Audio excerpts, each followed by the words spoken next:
피레타니원의 강재춘 원장입니다. 자, 오늘 이 시간은 유방암 중에서도 왜 종양이 커지는지 또 조직에 침투가 되는지에 대해서만 좀 설명을 드리겠습니다. 자, 저번 유튜브를 보시면 좀 더 이해가 쉬운데요. 자, 유방암이 발생한 이유는 내 몸속 온도가 낮아졌다라는 이야기입니다. 자, 몸속 온도가 낮아지는 이유는 다양한 세포의 손상으로부터 시작이 된다라는 이야기입니다.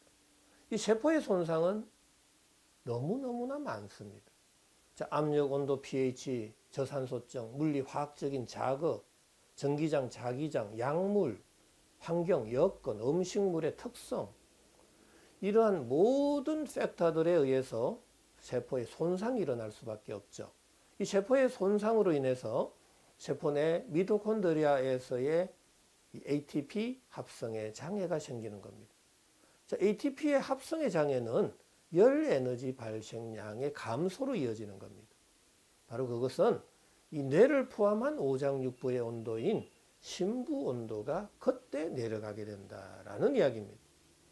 자, 심부 온도가 내려가면은 체온 조절 중추 시상 하부에서는 명령을 내리게 되겠죠. 빨리 체온을 정상화시켜라라는 명령인데 바로 그때 손발 끝에서 모공이 다치게 됩니다.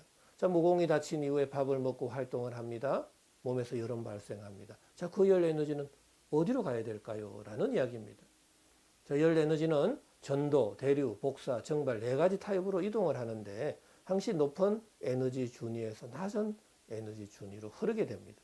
근데 그 루트는 가장 일반적인 게 구멍입니다.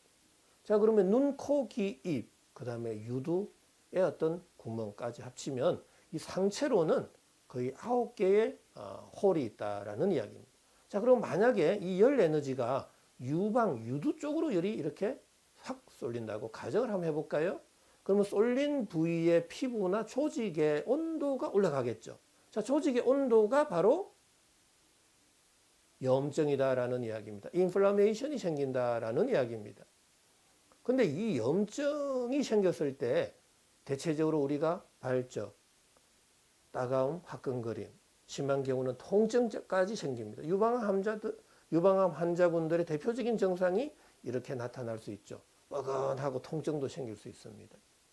자, 그런데 이 온도의 상승, 염증의 온도의 상승이 더 지속적일 경우, 자, 온도와 표면 장력과의 관계 좀 이해를 해 주셔야 되는데, 온도가 올라가면 올라갈수록 표면 장력은 약해지는 거죠. 자, 표면 장력의 약화는 압력과 밀도가 낮은 공간으로 밀어내는 힘이 세지게 되죠. 바로 그때 조직에 변형이 오고 융기성의 증상들이 나타나게 된다라는 이야기입니다. 자, 밀어내는 힘에 의해서 돌출, 비대, 팽창과 같은 융기성의 증상이 나타날 수밖에 없겠죠. 자, 구진, 포진, 농포, 결절, 종기, 종양, 그때 생긴다라는 이야기입니다. 조직의 변형, 서양의학에서는 돌연변이라고 할 수 있죠. 자, 온도의 상승은 단백질의 변성을 초래하게 되고 유전자의 변이를 초래할 수밖에 없죠. 반대로 생각해 보죠. 왜 조직이 변형이 되고 왜 단백질의 변성이 되고 유전자의 변이는 왜 발생하는 거죠? 라고 한번 생각해 보죠. 그냥 단순하게 생기는 건 아닙니다. 뭔가 원인, 물질이 있었다, 원인, 요소들이 있었다라는 이야기죠. 바로 그게 과도한 열 에너지 쏠림에 의한 조직 표면의 온도가 너무 과하게 상승되었다라는 게 저의 견해입니다. 자, 그러면 압력과 밀도가 낮은 공간으로 밀어낼 때 염증은 더 심해지고 그 주변의 조직의 부위의 온도가 올라가니까 염증이 더 심해지고 확장이 되겠죠. 바로 조직의 침투 현상이 생기는 거죠. 당연히 조직은 융기가 되니까 종대, 종양의 증상들이 나타나게 됩니다. 자, 조직이 침투되고 돌출이 되는 현상, 바로 암종이라 그러죠. 바로 그때 유방암으로 진단 내리게 되는 것입니다. 자, 기존의 의학에서는 암세포가 성장을 하고 정식을 해서 커졌다라고 이야기를 하고 있고 조직을 침투하게 된다. 암세포의 특성상 조직을 침투하는 특성을 가지고 있다라고 이야기를 합니다. 하지만 저는 그걸 세포열 에너지학적 관점에서 바라보면 전혀 그걸 이해할 수가 없습니다. 바로 표면 장력이 약해져서 압력과 밀도가 낮은 공간으로 밀어내는 힘이 세지면서 돌출 비대 조직의 정식이 이루어졌다라는 이야기입니다. 너무나 과학적이지 않습니까? 자, 그렇다면 이 유방암 치료 어떻게 해야 되는 거죠? 조직의 정식을 막으려고 하면 어떻게 해야 되는 거죠? 바로 유방 쪽으로의 열 쏠림 현상을 억제를 시켜줘야 되겠죠. 조직의 온도를 낮춰줘라라는 이야기입니다. 그래서 높아져 있는 이 조직의 온도, 피부 온도는 낮춰야 되는 거고요.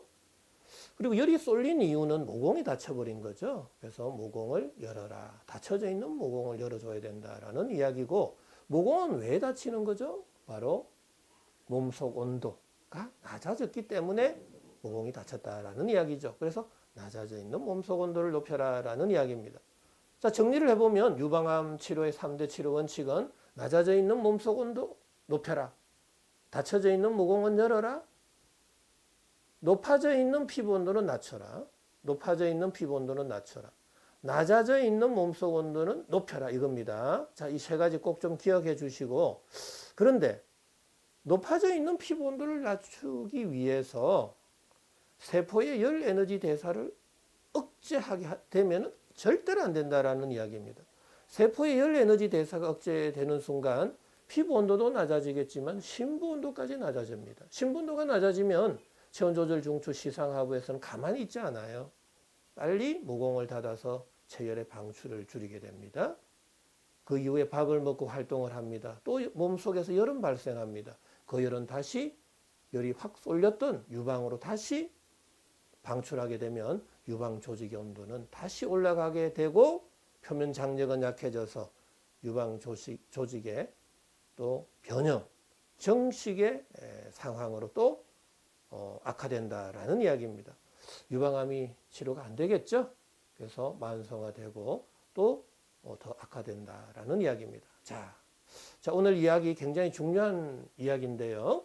왜 유방암에 있어서 왜 암종이 커지고 주변 조직으로 염증이 더 퍼지는가라는, 침투가 되는가라는 이야기입니다. 꼭 기억하시면서 유방암 치료하시면 절대로 부작용 없고 또 근본적인 치료를 할 수 있는 그런 가능성을 높이게 될 것입니다. 자, 오늘 여기까지 강의해 드리겠습니다.